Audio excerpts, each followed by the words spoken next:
Welcome to the Workamper Show, a podcast devoted to helping you discover how to finance your RV travel dreams. I'm Steve Anderson, the president of Workamper News. Each one of our episodes will either introduce you to people who are already living the RV lifestyle or to opportunities to work short-term jobs. You'll also learn how to hit the road the right way and make the most of every opportunity. Now let's turn over today's show to your host, Greg Gerber. Thank you, Steve. Today's show features two interviews, one with an experienced RVer with a big family, and the second with a couple who realize they don't want to get into a situation where they're too old or too sick to do the things they've been dreaming about. Today's episode is sponsored by The Dreamer's Journey, a new online course and community produced by Workamper News. Life is too short to keep your dreams on hold, so don't be held back by fear. You were designed for more. Get started with the RV lifestyle the right way with this comprehensive guide. For a monthly subscription fee, people can participate in 2 online webinars every week to learn things like what type of RV to buy, goal setting, how to budget for the adventure, developing a positive mindset, where to call home, and how to find a job or start a mobile business. All online events will be recorded for watching at any time. Subscribers can also join an open question and answer session each month. For more information, visit www.rvdreamersjourney.com. The first interview is with Dave Meuer, a gentleman from Albuquerque who's been traveling for decades with his family, and that includes 6 kids as they visited nearly 30 states. Now he and his wife have children and grandchildren scattered from Hawaii to the east coast of America, and RVing lets them visit with each other regularly. Dave has been self-employed for most of his life. In fact, he likes to start, build, and sell businesses. At the moment, he's working as a manufacturer's rep selling commercial roofing products. Although they've been RVing for years, they're ready to hit the road full-time this summer. They're in the process of selling their 4-bedroom, 4-bath home. They bought a Van Lee fifth wheel and are putting it to the test now, getting the kinks worked out before they start their journey. He explains why they selected a fifth wheel and why it's going to work best for their needs. They're working on a plan and goals for the things they'd like to do while on the road, and that may include starting another mobile-based business. They've already met some other RVers who share their enthusiasm for travel. They're making plans together to do some traveling with them as well. To tell his story and share his plans for transitioning into full-time RVing, please welcome Dave Meuer to the show. Thanks for joining us today, Dave. I really appreciate it. I understand you guys have been RVing for decades. Well, Greg, we had a large family, 6 kids. And as such, getting on an airplane or even piling everybody into a car was always going to be tough. So we've been RVers. And we started with a small pop-up, type trailer, and then we graduated to a 28-footer tongue pull with 1 slide and bunk beds and cots lined up down the aisle. And it was absolutely joyous. It was a chance for the family to stay together, to see, my golly, almost 30 states. And it's how we took our family vacations. So you were more than weekend warriors. You were going out for weeks at a time. Correct. Okay.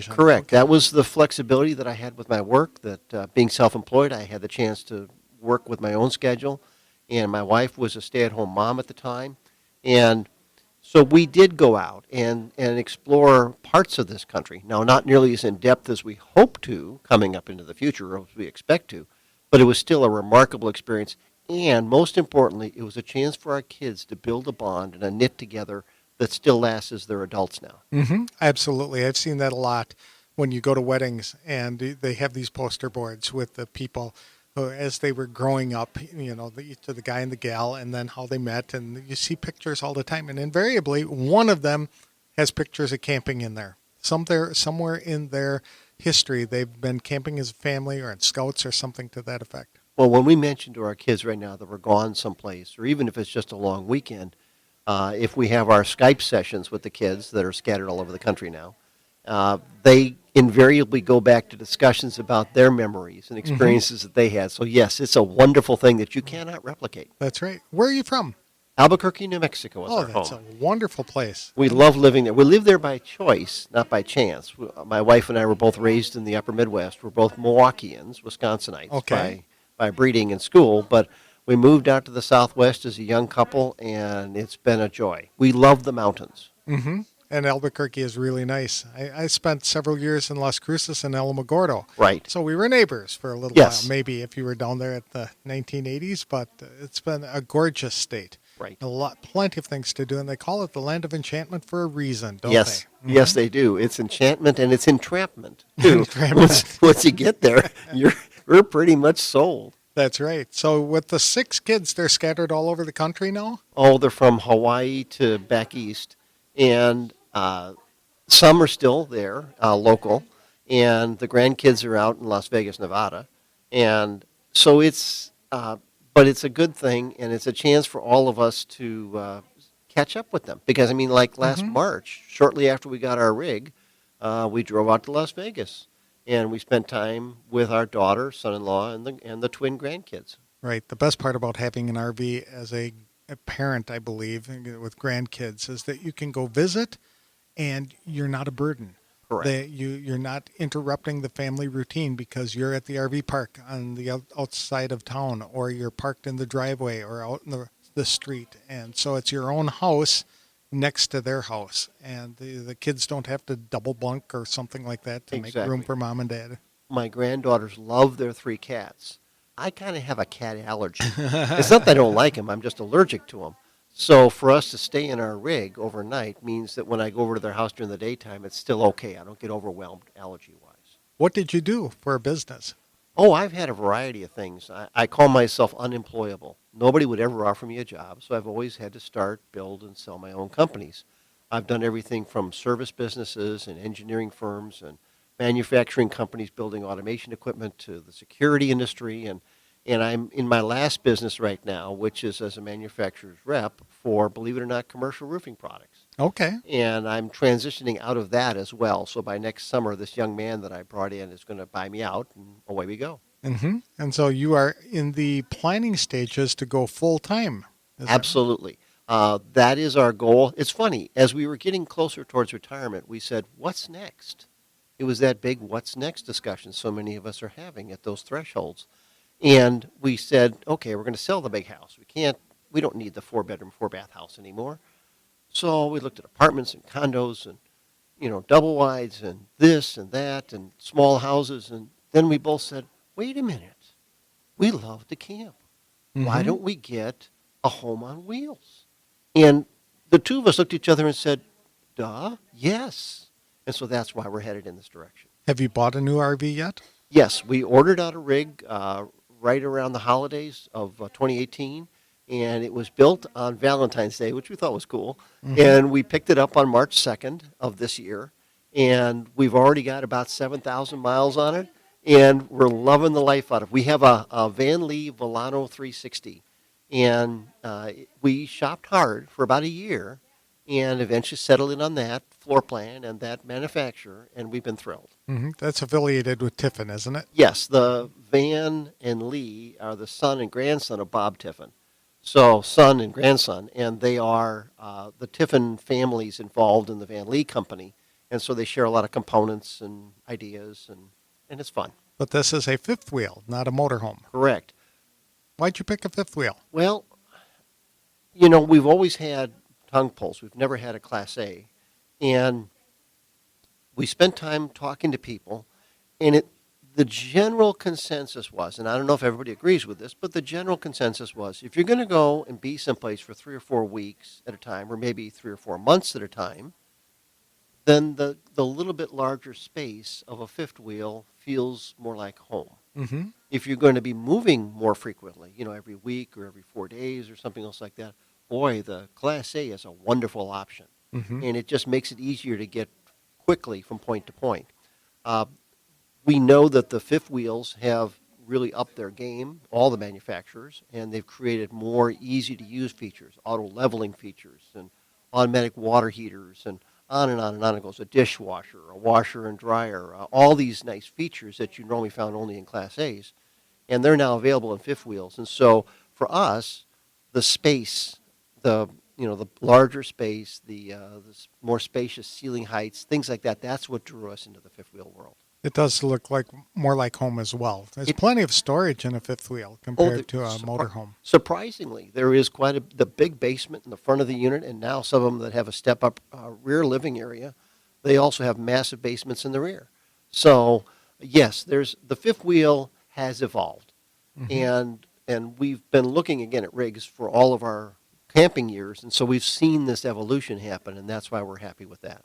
So you're looking for information and options, I guess, to explore when you decide to go full timing. Exactly, Greg. Here's what happened. We heard about this because we've been members of the Workamper News daily email feeds and the membership program here. We've appreciated it. We've learned things from it. When we heard about Rendezvous, we said, we need to be there. And I think coming in, because this is our first event, our expectation was we're going to learn about being work campers.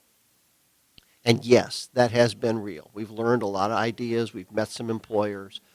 But what opened our eyes, I think, is that there's opportunities to be self-employed, to be entrepreneurial, beyond just being a work camper. And some of those sessions have really been what we did not know was going to be here, but have also been wonderful and have given us even more expectation that we can be self-employed, have a lot of advantages that go with that, and still be on the road. Hmm.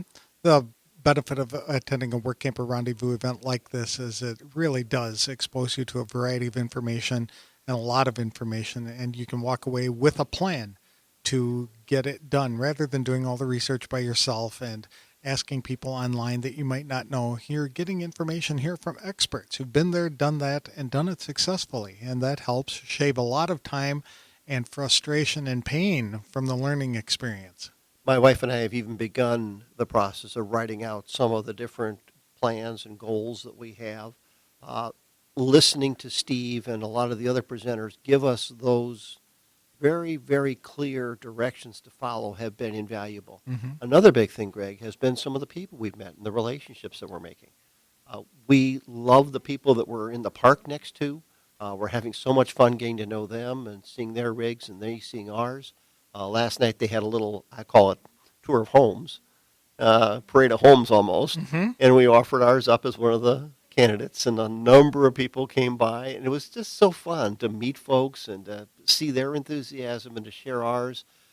This is a remarkable community of positive people, and as such, being able to get to know more like-minded individuals, that's one of the great benefits of these programs. Yeah, the parade of homes that they do at this event. They do it at two different big campgrounds in the area where most of the people are staying, and it just allows you to see how they've modified their rigs for full-time use because most of the RVs are made and constructed for weekend use.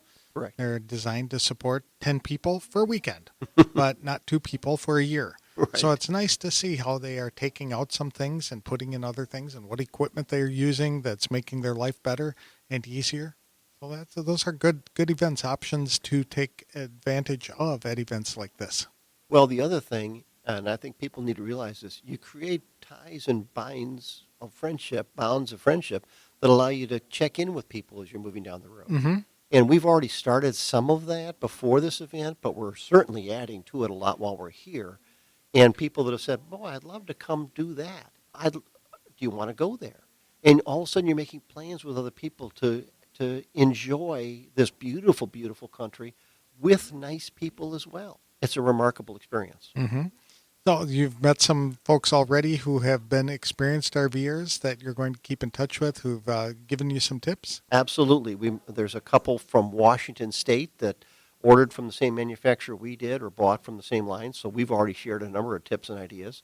I've met folks from Texas and from Wisconsin and from Illinois and from all over, and it's been just a really much better experience than I had even expected it could be.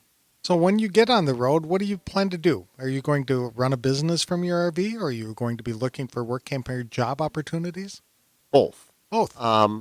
We like the idea of being able to work camp so you can defray some of your expenses, as far as your site and things like that. We're not looking at that as a primary income source, but more as an expense, deferral, if you will. Otherwise, yes, some part-time businesses. A friend of mine has a little business where he fixes pits in windshields of cars and trucks. Oh, and that's something that's common in RVs? Very common. He has taught me how to do that, where to get the materials, and I'm just going to create little business cards that say RV Pit Stop. Ah, And when I go to different campsites, just have them available. And if somebody comes in and they have a pit in their windshield, I'll fix it. mm-hmm. And it's a very simple, easy to do business. I don't need to be even online to do that. And then I've got another business that I'm looking at as well. And what's that? Or is It's a business consulting work. I've done some business consulting in the past. I spent about 4 years exclusively in the consultancy field, and I've got 3 fellows back in Albuquerque that want me to join up with them, and we're going to be able to do some of that virtually.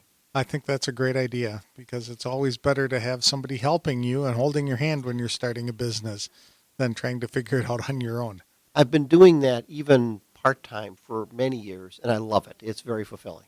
Where do you want to travel? Are there any places on your bucket list that you guys are really looking forward to visiting? You know, my wife didn't have a lot of experiences traveling when she was growing up. I did.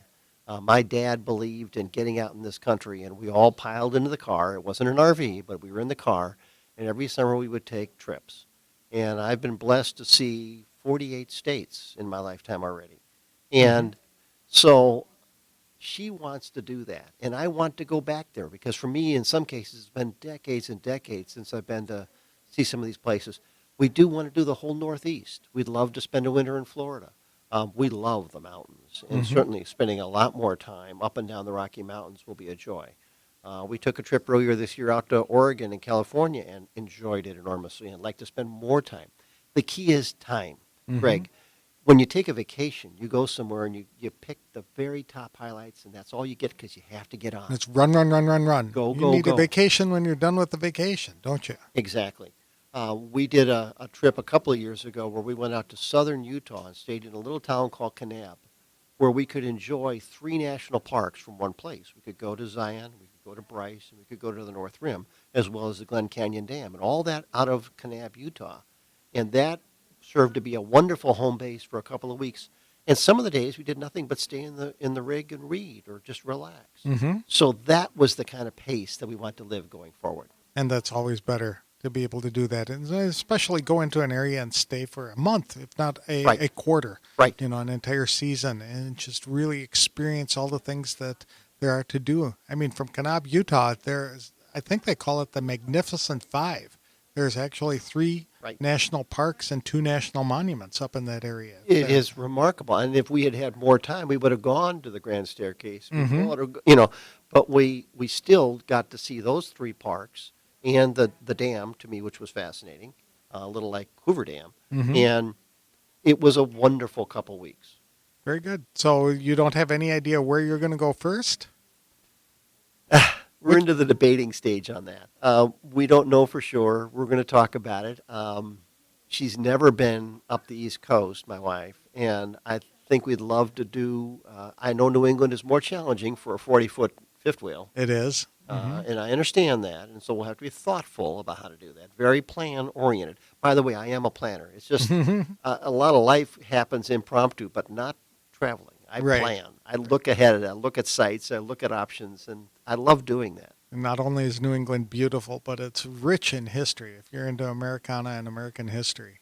I learned some tips here just yesterday in one of the sessions about joining a certain, basically national museum membership, that once you pay one fee, you get into all these places At on that one discounted fee. rates, yes. And so little things like that are the tidbits that I'm taking away from this week at Workamper. And when do you hope to launch? Oh, next summer. Next summer, We're sure. teed up for that. The young man who's buying me out is prepared to take that next step. My wife is teaching part-time this year. She's done that just to keep busy while we're getting the house prepared to sell. Put it on the market in the spring, hopefully sell it by summer, and be free. Sounds like your dad taught you well, and you passed that on to your kids, that the experiences are far more important than trinkets, right? Yes. We've gotten to that point in life where we realize that what goes after us is not our stuff. It's it's the memories, and it's what we've infused into our kids and our grandkids. So that to us now is our primary focus. It's not about the acquisition of stuff. Mm-hmm. because I've never seen a Brinks truck going behind a hearse. Right. So it's not about the accumulation of all the stuff. Mm-hmm. I'm much more interested in building the future, the legacy, the memories. And the memories that people talk about for Yes. the rest of their lives. Remember the time we went with Grandpa to the such and such a park, and the fun things that happened there, the embarrassing things that happened there, and just sitting around the campfire sharing life. It's something about the stress of a there's something about a campfire that causes stress to melt away, and you just sit out there and you just share and talk about favorite memories and life philosophy and things like that. It's just a wonderful experience. If people had a video feed right now, they'd see my smile is from ear to ear when you said that, because it really is true. Absolutely. Well, thank you very much, Dave. I really appreciate the time, and I wish you the best of luck as you transition into full-time RVing. Thank you, Greg. I really liked how Dave Meuer described how RVing as a family really bonded their kids together to the point they remain close as adults. Sounds like they lived in some cramped quarters for a few weekends or weeks at a time, but they all share fabulous memories. He also touched on a reason why I love RVing, and that's because it lets you visit friends and family without being an imposition. His granddaughters love cats, but he can't spend a lot of time with them at home because of his allergies. So with RVing, everyone has their own living quarters. It just makes for a better visit. Dave just seems to have a knack for seeing problems other people have and working to develop businesses to address those problems. For example, he noted that a lot of RVers have chips in their windshields, so he's thinking of being able to fix those issues right at the campgrounds just to have a little extra walking around money. Dave has already visited 48 states, and his wife is looking forward to traveling with him to Utah and New England. There's so much for them to see. I know they'll enjoy their travels. My next guests are Brett and Connie Ridgway, who are from Katy, Texas. They had 4 children who are all grown and on their own, so the couple is ready to play. They started full-timing last August, and I caught up with them at the Workamper Rendezvous in October in Heber Springs, Arkansas. The couple have owned fifth wheels and Class A motorhomes in the past. They explained why they selected a fifth wheel for this stage of their journey. Brett has a job now as a business broker, matching people looking to sell their businesses with people looking to buy one. He may continue that line of work on the road, or they both might get work camping jobs. Ideally, they would like to work as campground hosts in a national forest somewhere, especially in Alaska. In fact, Connie wants to get in the truck and drive until they run out of diesel fuel someplace far, far away. They'd also enjoy working in Utah, Wyoming, or Canada. Brett is also thinking about taking RV maintenance classes at the National RV Training Academy just so he is better able to maintain their own rig and, perhaps, help others who need things fixed. To describe their plans for hitting the road, please welcome Brett and Connie Ridgway to the show. Thanks for joining us today, Brett and Connie. Appreciate you taking time to come over and talk to us. So where are you from? Tell us a little bit about your family. Well, we're from Katy, Texas. We've lived there since about 1983. We have 4 children, 3 boys and a girl, and they're all graduated from college and on their own, and so here we are today. It's party time. That's right. The work is done. It's time to play. Absolutely. Yeah, super. And so are you full-time RVing? Yes. Yes, right now? Yes. Okay. And when did you start? The 1st of August. Super. What type of rig do you have? We have a fifth wheel. It's a Forest River Sierra, about a 41-foot, that we just fell in love with a few months ago when we purchased it. Why a fifth wheel? Well, we've had Class A's and fifth wheels, and for some reason in this part of our life, we decided we wanted to be able to unhook and drive our vehicle instead of towing something. Right? Okay. Else. Mm-hmm. Good. Yeah, because whenever you get somewhere, you need another vehicle usually. And so some people like to tow the cars and other people like to tow the RVs. So, that's it. Yeah. We feel like there's more room in our particular fifth wheel, so it's just a matter of choice. Okay. So when you're traveling, are you looking to race through places and see or do a lot of miles in a short period of time? No, we want to go slow. Go slow and just park in one area and really absorb yourself in it. Yes. We've been racing our whole lives. We're ready to slow down just a bit. Okay. Sure. Are you retired? Partially. My Partially. wife is. I still work. What did you do, Connie? I worked at the hospital in physical therapy. The physical therapy. Yes. Oh, okay. Super. So whenever you injured something, she could take care of you. Absolutely. Right? Okay. No.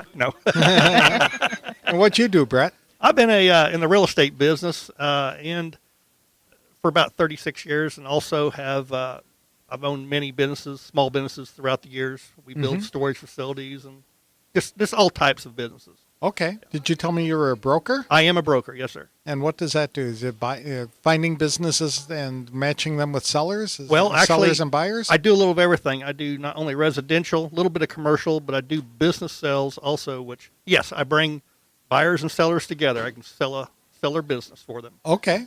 Very good. Will you be doing that on the road? I am going to try, yes, sir. Okay. But I understand, Connie, you are looking more for Workamper jobs. Yeah, I want to have some fun. I want to see a lot of the sites and kind of get involved in the area that we are in.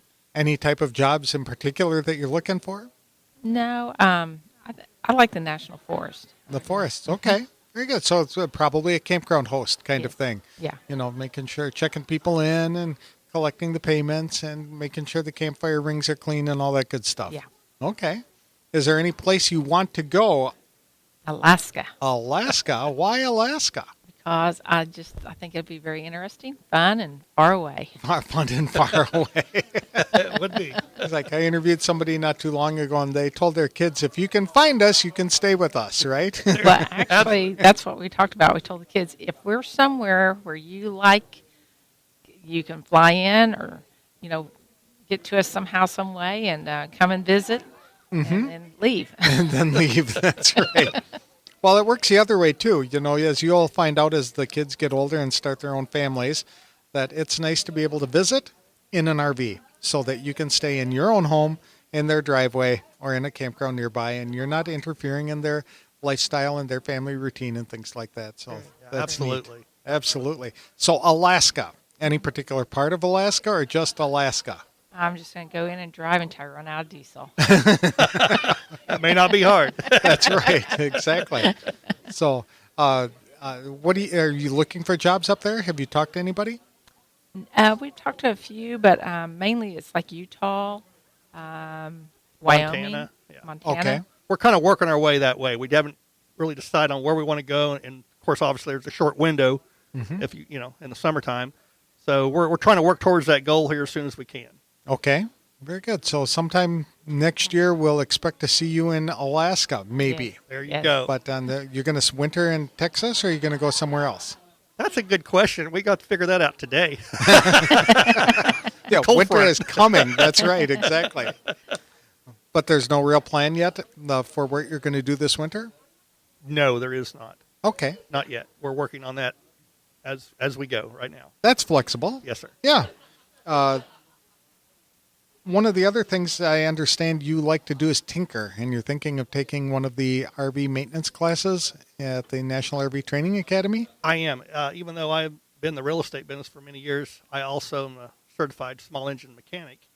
And we've been around RVs and boats and all kinds of toys, and I just thought this would kind of fit my toolbox. And I've kind of kicked it around for possibly 2 years, but I think we're really leaning forward.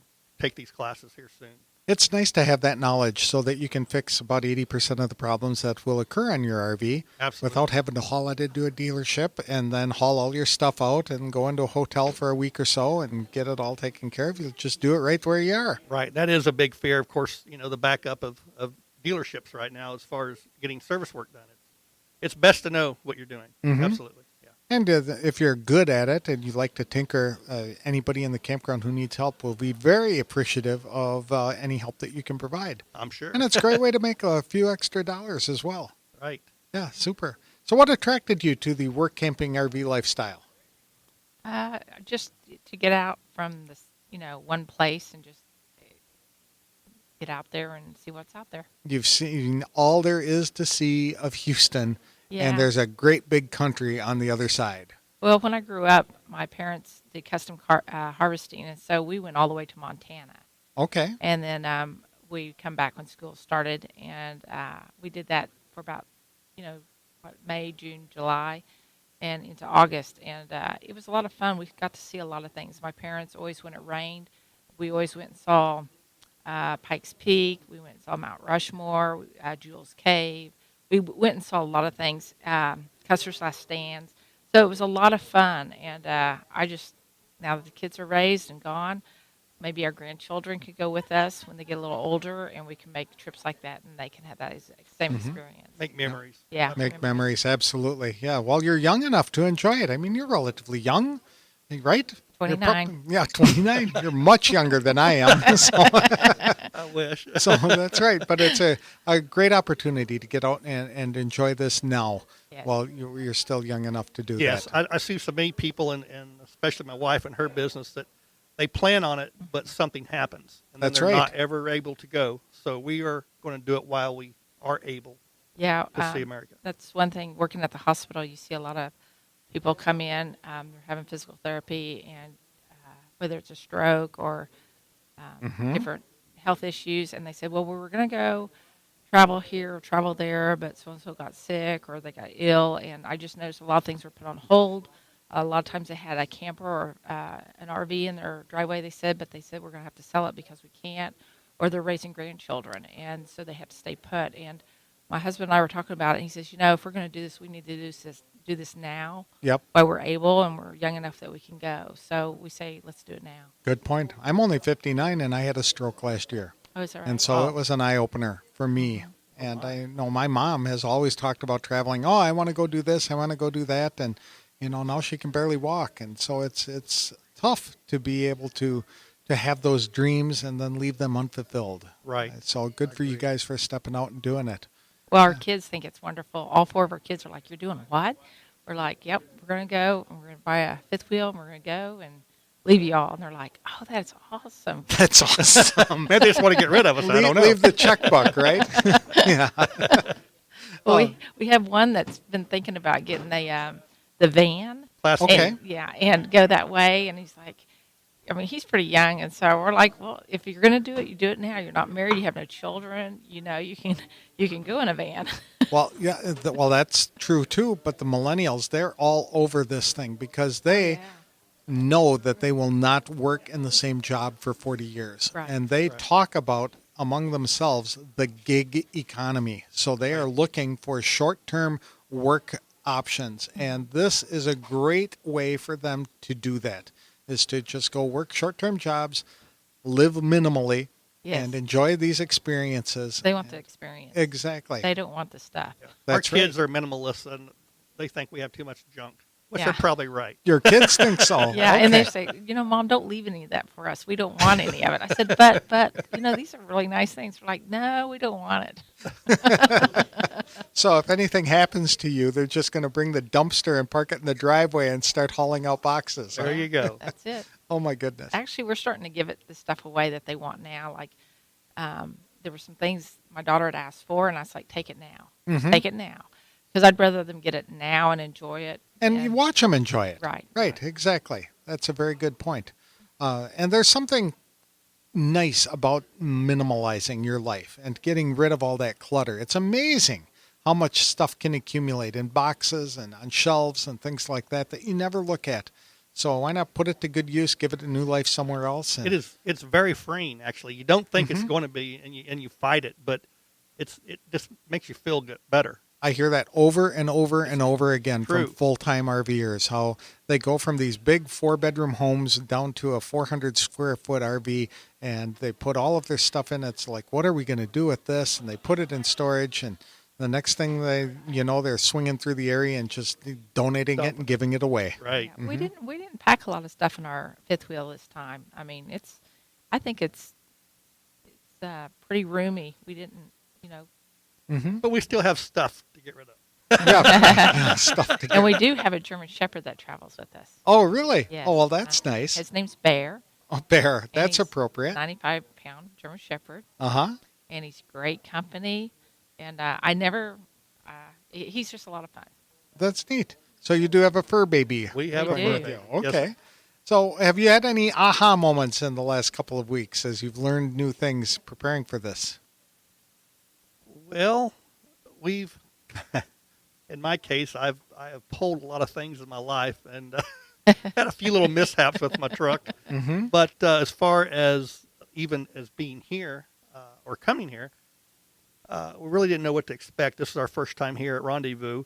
And and it is an eye opener. It's mainly not so much as the content, but as of the diversity of people that are actually here. Mm-hmm. And everybody has their own dreams and ideas and situations, and it's kind of an eye-opening experience Right. for me on that. I think it's the job opportunities that are out there. I'm amazed how many job opportunities there are. It's astonishing.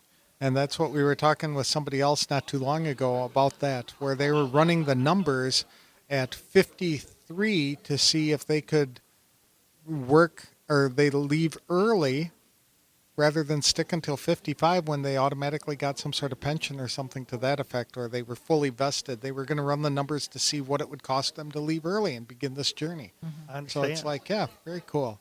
Yeah. Very cool. So in addition to Alaska, is there any other place you want to go? I like Washington, Oregon. I want to do the Redwood. Utah, Utah. Mhm. Arizona. Oh, yeah.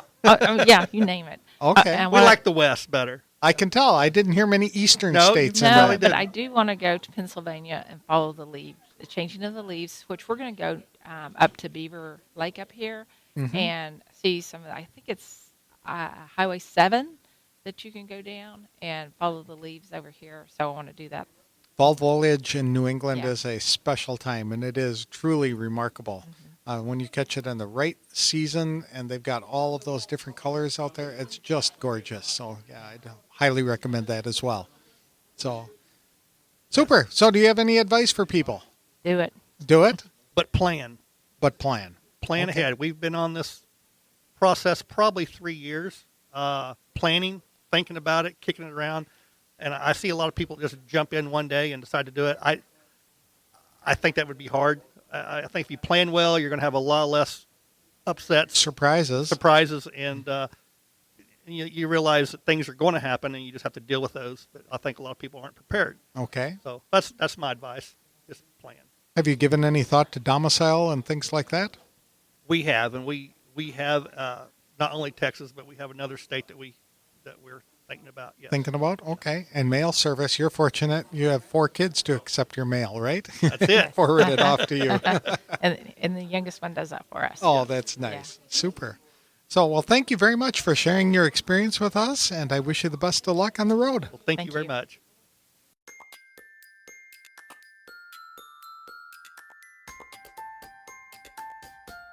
Brett Ridgway hit the nail on the head when he said he and his wife Connie have been racing their whole lives, even on vacations, and now they just want to slow down a bit and enjoy life. Connie shared fond memories of traveling as a child and recalled some of her places to visit. Now she'd like to return and take her own grandchildren to relive those adventures. Brett sees so many people, and so did Connie as a physical therapist, who made big plans to do wonderful things when they retired, but then life interfered and they couldn't live their dreams. They don't want that to happen to them, so they're heading out now while they're still young enough to enjoy it. RVing also gives them an opportunity to travel with their pet German Shepherd, a lovable 95-pound dog affectionately referred to as Bear. So the Ridgways thought about doing something for 3 years, and then last year they just decided time was running out and they wanted to cram a lot of life into as many years as they have left. I wish Brett and Connie Ridgway and Bear the best of luck in their travels as they make memories by themselves or with their grandchildren. Workamper News is a magazine and online publication that connects RVers to full and part-time jobs around the country. Whether it is running a business from your RV or working short-term jobs for a variety of employers, Workamper News can give you information to help you plan a course to live your own dream and get you on the road faster than you thought possible. For more information about opportunities to live, work, and play in your RV, visit www.workampernews.com. Today's episode is sponsored by the National RV Training Academy in Athens, Texas. The Academy's 1-week live training or home study course will teach you everything you need to know to fix about 80% of the problems people experience with their RVs. You can also sign up for additional training to become an RV inspector, campground technician, or to provide mobile RV service. For more information, visit www.nrvta.com. That's all we have for today. I know things are challenging now with so many people locked down to deal with this virus, but don't give up the dream. The situation will end, the sun will come out, and there will be plenty of opportunities to travel, work, and play. We'll see you next time on The Workamper Show. Thanks for listening.